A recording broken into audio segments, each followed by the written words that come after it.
Just as Japan's famous cherry blossoms are starting to fade, a much rarer wildflower begins to open on the hillsides skirting this country's urban landscapes, the ground orchid, Cymbidium goeringii.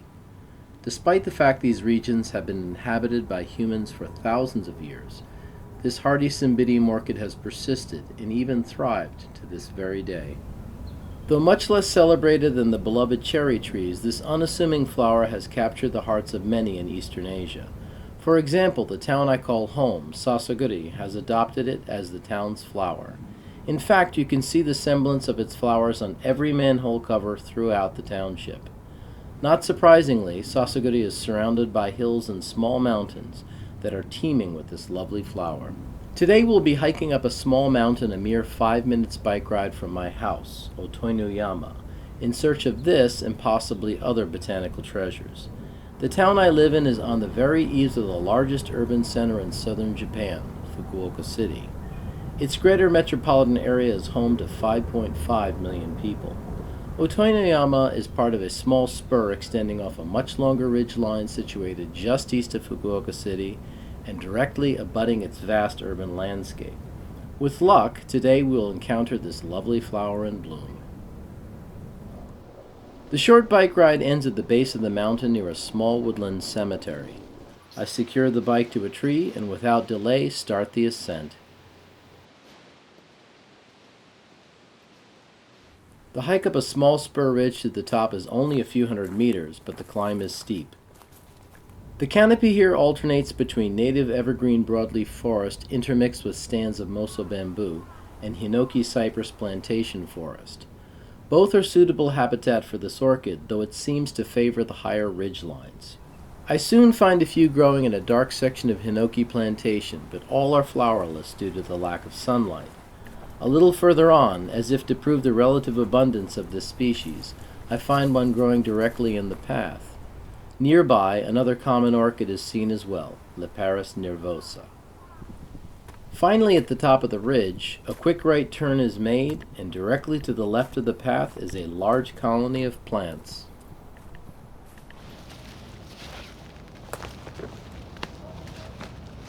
Well, here we've arrived at this lovely colony of Cymbidium goeringii growing above my hometown. As you can see, they're growing on this extreme slope here in a kind of a volcanic loam that has a kind of a scree component to it. So the drainage here is absolutely perfect. Let's go ahead and take a look around and see what's going on in the colony this year. Last year there was a lot of herbivory done by deer, and so there weren't many flowers, but this year it's looking pretty good. So let's go check it out. Variation in flower shape is at first difficult to discern, but a closer inspection reveals a range of forms. On the other hand, flower color is fairly consistent, with only very subtle differences from flower to flower. Their odor is sweet and at the same time floral. It is said that Chinese plants are more fragrant than Japanese or Korean ones, though I don't quite agree with this.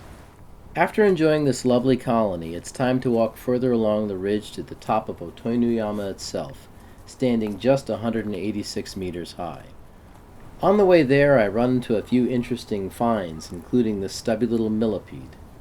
Some brilliant Ajuga decumbens in full flower adorn a south-facing slope, and this young flowering plant of Aracema ringens, a native jack-in-the-pulpit, lends an eerie beauty to the forest floor.